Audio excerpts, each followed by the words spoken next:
You have the new Mortal Kombat game, don't you? Yes, I do. Who's your main? But it's got to be Shao Kahn, man, because every move that man does looks like a fatality. And it's anything. Oh, God. My favourite move is when he just hits you with the hammer 3 times, and that's it. It's like, why? Why is this man? Like, the law on his hammer is that no one can lift it, because it's so fucking heavy that no human could lift it, and he swings it around with one hand. Fucking too right he does. Right.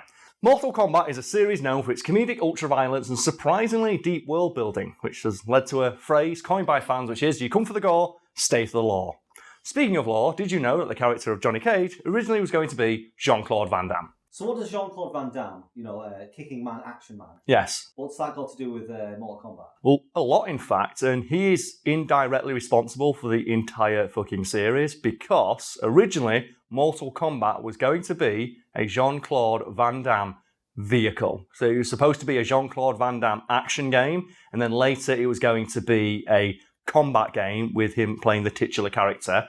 And the story behind it is apparently the producers of Universal Soldier were like, you know what is really hot right now? Those fucking video game things all the kids are playing. Let's put Jean-Claude Van Damme in a video game. And they approached Midway Games and they went, would you make a Jean-Claude Van Damme action game? And they went, yeah, that sounds baller as fuck. We'll get right on it. And they set about digitizing Jean-Claude Van Damme, and they put him into like a basic level where he's running around kicking people as like a demo to show Jean-Claude Van Damme himself, to sell him on the idea.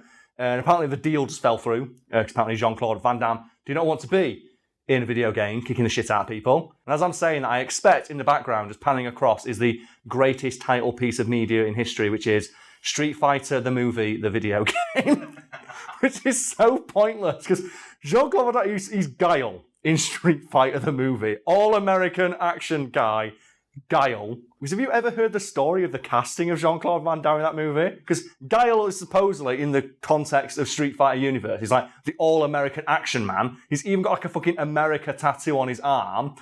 And like Capcom insisted on hiring Jean-Claude, even though he's like Belgian. And when it was pointed out to him, like, he's not American, right? We don't care. Put him in the movie.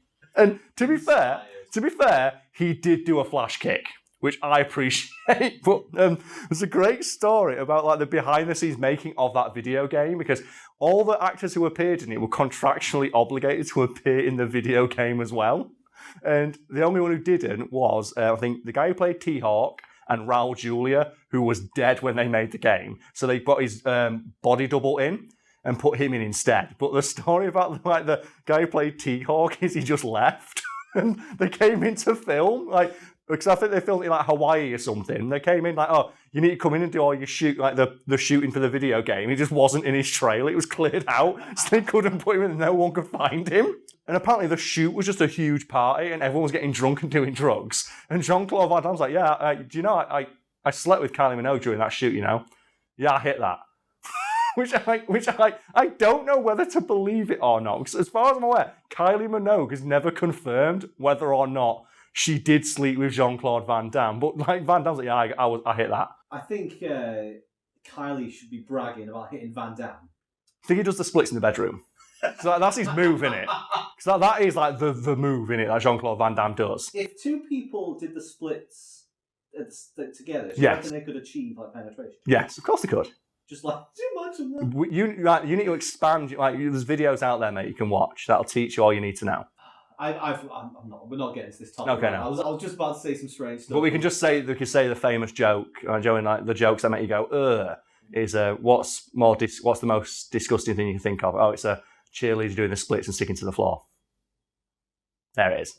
And since we talk about Mortal Kombat today, Mortal Kombat was famous for like basically dominating arcades back in the day.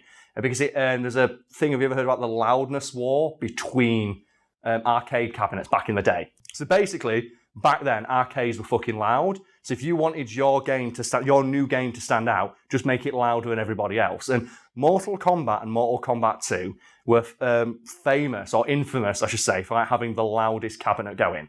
Because they had like the Shao Kahn laugh of him just going, oh, ha, ha, ha, ha, ha. And apparently that just echoed over every arcade. And apparently, to compete with that, the Street Fighter, the movie, the video game, had an arcade release that every time you put a quarter in or a coin, it would just go, whoa! I'm not kidding. You can put it in. I think it was like the best friends played it, and they just keep mashing the button as hard as they can. It's every time you put a coin in, it just goes, whoa! And it just makes like this weird like sex thrust noise for no reason. Supposedly to compete with Mortal Kombat. Because like nothing's louder than Mortal Kombat. That thing was so loud. That was like a jetliner taking off in your earlobes, man. That thing was amazing. I think the only one that's more obnoxious is Guy's God Bless the Ring. You played this game? Oh, it's the Final Fantasy fighting game. Oh, it's a fighting game with Final Fantasy characters in it. And every time you select anything on the menu, it just makes this like quasar noise, like pow, pow. And it's, again, put the clip in. It's so fucking obnoxious, and I kind of love it. I want more video games to do that. So, do you have a particular favourite obnoxious sound effect from a video game? Because I am all on board with these. I want more. The ones I love are the ones that are really specific, and you do more than once. Okay. Like in Overwatch, when I've got Lucio, the voice line I always do is, now that's how you get tinnitus, and just say it over and over again. It's like in Rocket League, isn't it? What a save. That should have a sound effect. Because that, to me, is the greatest, most annoying thing you can do, because he's so passive-aggressive. Every time you score a goal, you don't scream down the microphone, you don't celebrate like a jackass, you just press right, and you send, what a save. And it comes up really small in the bottom corner, but I know so many people who get so salt about that. When they see that, they get into a blind rage. And that, to me, is even funnier, because you're not doing anything. What a save. You can change those to other things. Why would you change? No, I didn't know. What a save to nice block. No, it's what a save. No, I like the idea of nice block. No, because what a save is so good. I've also got savage as one of mine. So whenever someone says what a save, put savage. Because what I think when I used to play For Honor, in that game, there's got similar things. They can send people like little emotes, and one of them is good fight. So what I always do is throw people off the edge of the level, spam the taunt button while walking forward, so it replays the animation, which I played as the one who just did the crotch thrust. So my guy's just crotch thrusting towards them, and it just says good fight, good fight, good fight. And then, man. No, but For Honor was so good for that. I still play it every now and again, and just go in and throw people off the edge and spin around, and people get so mad. It's like, no, you're not playing properly. You're not playing with honor. It's like, no, I'm not. The game's not called With Honor. It's called For Honor. And you know what?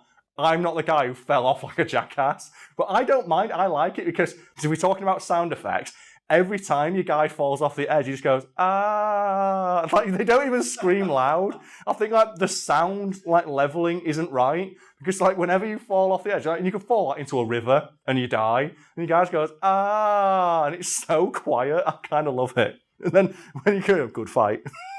Just good fight. It lasted 3 seconds, and I pushed you into the water. Oh, man. Speaking of which, another good one is in the original Worms. The original Worms, because they took this level out and it's the level in hell. Do you remember this? Yeah. And whenever you put I did it every game that I could, use the prod and push the worms into the fire, because it just comes on and goes, tss, and that's it. But it's so funny. What is the most annoying sound effect you've ever experienced in a game? Well, I don't find them annoying. I like them. I think they're hilarious. But the one that comes to mind for me is when I played Crash Twin Sanity. Oh, I think I've told you about this. Okay. The first level of the game, you're on a beach, and obviously there's the bit where it gives like the tutorial. Okay. And if you break open the Aku box, he will give you a speech. All right. It is I, Aku. My duty is to protect you. The reason I know this is because every time you die, it resets. Ah. And you have to do it because obviously every time you break open the box, for the first time you get the speech. All right. I see. And I kept dying, and I kept hearing this. Oh my God. We've talked about Aku. I love that noise. Like, whatever the fucking noise that made. That's great. It's like, I love all shit like that. It's like sound design in a nutshell. Like, make a noise, I'm going to hear it 1,000 times and not get bored of it. I still, every time I hear that, go, yeah, that's right. Oh, you've got, whoa! Yeah, so good. That's like my longest woe yet. As he just fought. So good. Before we move on, I'm going to tell this story because it's funny. And back in the day, I played a lot of Rainbow Six Vegas with a mate of mine. And one day, his parents were out, so we got to play on the big TV, and he put the volume all the way up. And we're like, oh man, this is really loud. But in that game, like, sound's contextual. So what he did is he put a shotgun next to my character model's head and pulled the trigger when the TV was on full. And I'm not kidding when I say the next door neighbour's dog shit itself because that shotgun blast was so loud. Now, Carl, that's how you get tinnitus. We were just so good because I remember we were playing that game and we always put on where you could shoot each other. And whenever I asked for help, my mate would go, "I'm sorry, Carl, you're too injured, I can't help you." And he'd just pull out a Desert Eagle and just shoot me. The mercy killing. He's like, "Quick, help me up so I can help you." And he goes, "No, Carl, you're too injured." And he just shoot me. This sounds like a good game to play through on a stream. Oh, it's so good. Like Rainbow Six Vegas 2, man, where you can blind fight sniper rifles. And just like, you get a terrorist walk around the corner and go, "Shit, what was that noise?" And just a fucking entire sniper rifle goes into his character model's head. I'm firing one-handed. Oh, I think that was the one as well, where you can open and close doors.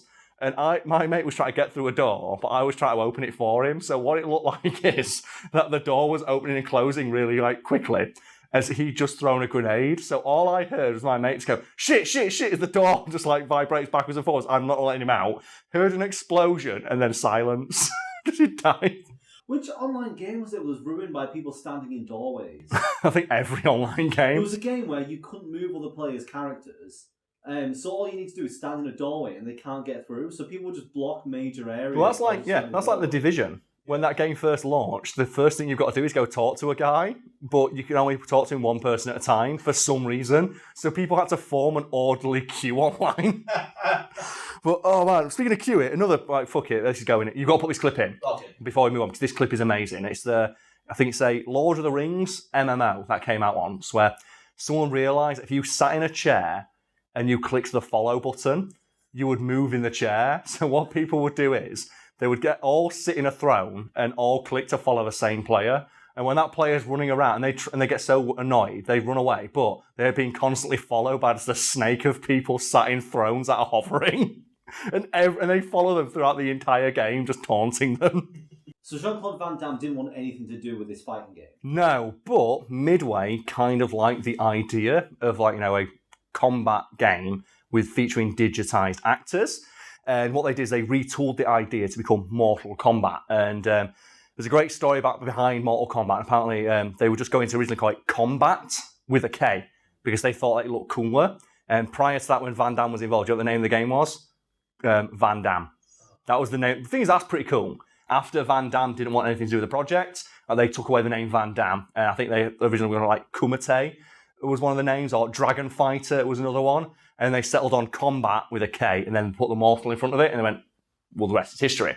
Mortal fucking Kombat. And I think one of my favourite long-running just things in gaming is the fact that in Mortal Kombat, every single fucking thing with a C is always spelled with a K, to the point where when you're playing the game, character select is with a K, continue is with a K, everything is with a K. And it annoyed me until I realised they'd fully committed to the gimmick. And when I clicked on it, it says continue with a K. I went, you know what? I'm not even mad at this point. You've stuck to it. You've committed. I'm happy with that.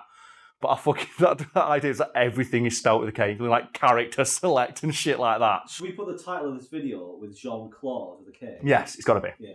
Just to annoy him. Yeah. And obviously people who've already gone to the comments complain we spelt it wrong. Yeah. I'll get to this bit. They're going to feel so stupid. Oh. Maybe you should watch the video before you comment on it. Yeah. Maybe that's a good thing. Like something that YouTube should implement. The Yeah. that we have to watch the entire duration of a video Yeah. to be allowed to comment. That'd be a really good idea. That would really improve the quality of the comments below. It'd stop people just going down and going, "Oh, I hope you talk about this." Edit. Well, whoops. Thing is, I can see there'll be a lot of issues with that though, because people will be obviously commenting saying, "I'm trying to comment, but it's not working." I'll admit, before it blew up in our face, that was the funniest thing I've ever done. Right.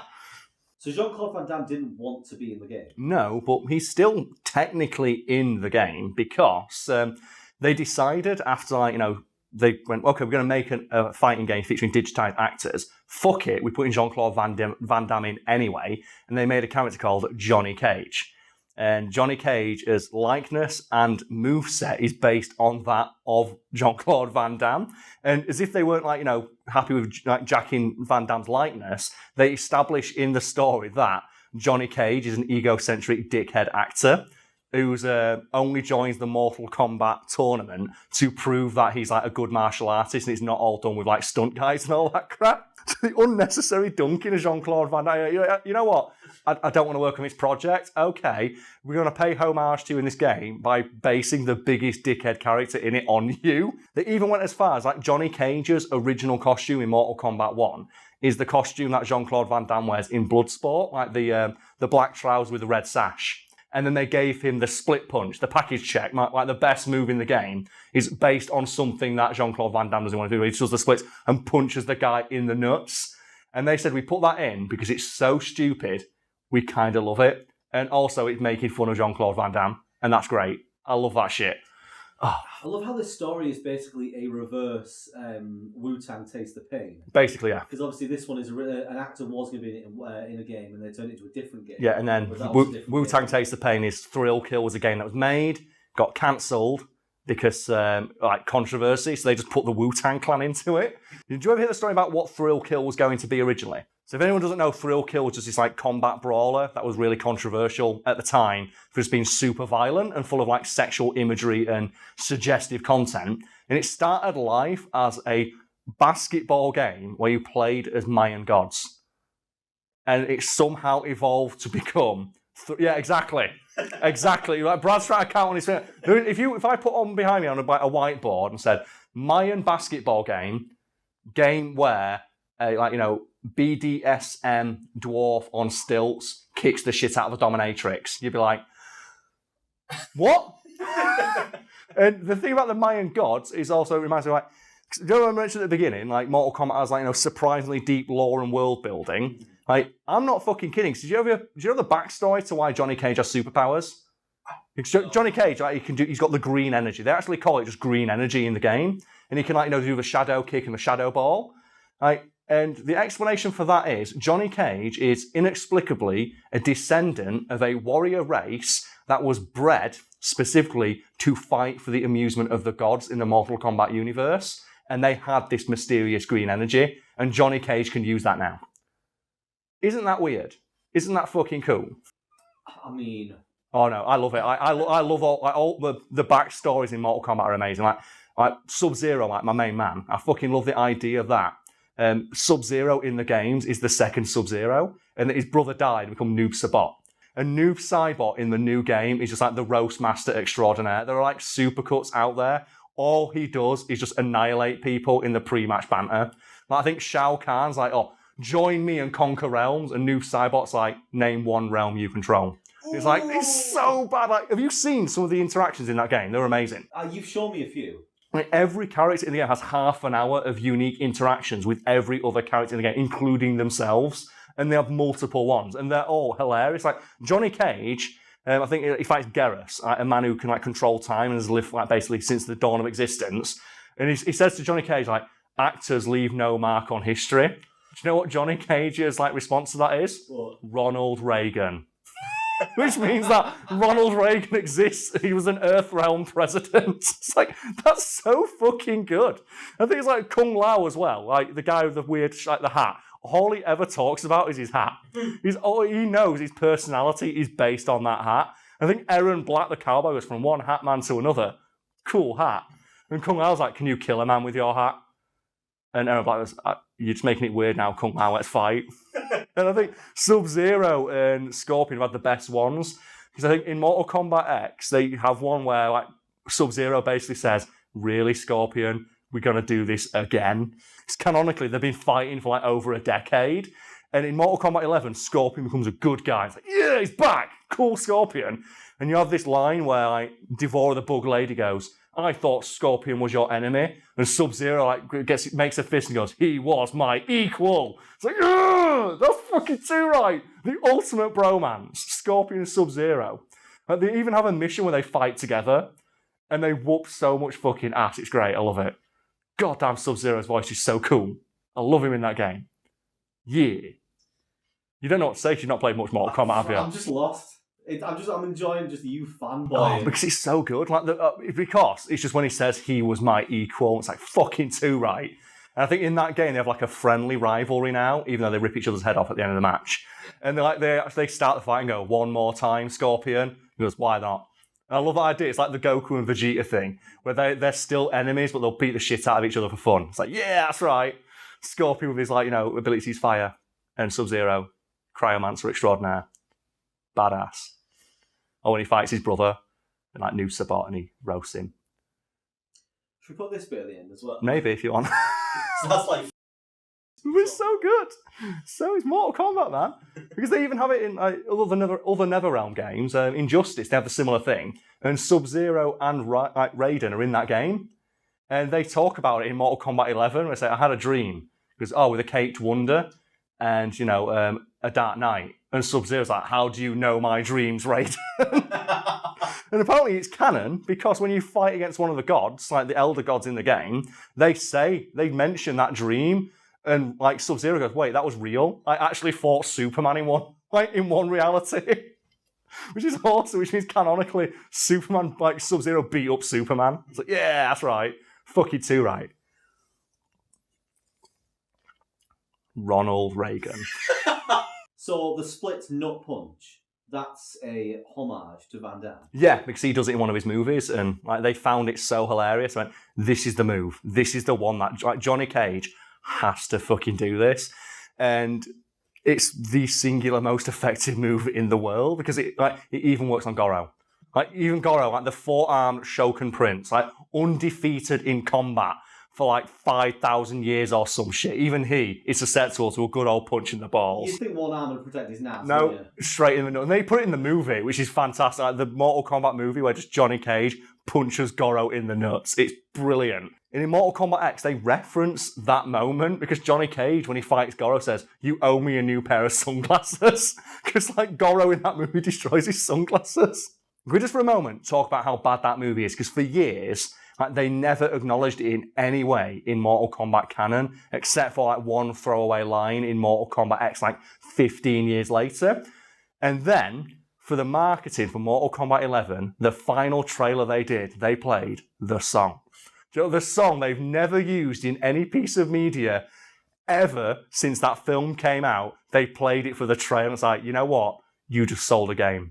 The fact you will have the balls to put that shitty piece of techno crap in your trailer for your like $300 million game, you've got me. And they even brought back the guy who played Shang Tsung in that movie. They hired him again, brought him in, and mocapped his face for that character because he's now aged enough to play old man Shang Tsung. That's awesome. Also, it's going to have Terminator in it. I'm assuming that's a tie-in with the new film. Maybe, but it's going to be Arnold Schwarzenegger as well. Yeah. It's the T-800. And it's going to be voiced by him, I hope. Because they've uncovered voice lines, and it's just the T-800 dunking on people. It's like, yes! Oh, it's going to be so cool. Oh, it's going to be great. And do you know people are annoyed about that?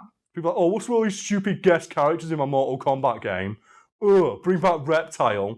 Ugh. I can't imagine how boring your life must be if you see, they're going to put the Terminator in Mortal Kombat and let you beat it up. And people are like, but I want to play as another ninja. Ugh. Oh, they're putting Nightwolf in the game. Ugh. Why? Where's Reptile? So, I love Reptile. I don't give a shit. The T-800. I love it. And then apparently the rumour was going to be they were going to put Pennywise in it. Oh, but there's apparently a deal fell through at the last minute and now it might be the Joker, which is less fun because obviously they've got a clown character in there and they can reuse all the lines. But Pennywise was going to be in that game and I'm so salt that he's not. Because we could have Pennywise versus the fucking Terminator, which would have been awesome. I want them to put all the guest characters they've ever done into its own game. Because I want the Terminator to fight the Predator with backup from Freddy Krueger with like Leatherface in the background.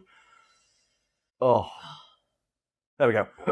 If you want to see the Terminator fight the Predator, you just got to watch Predator. Yep.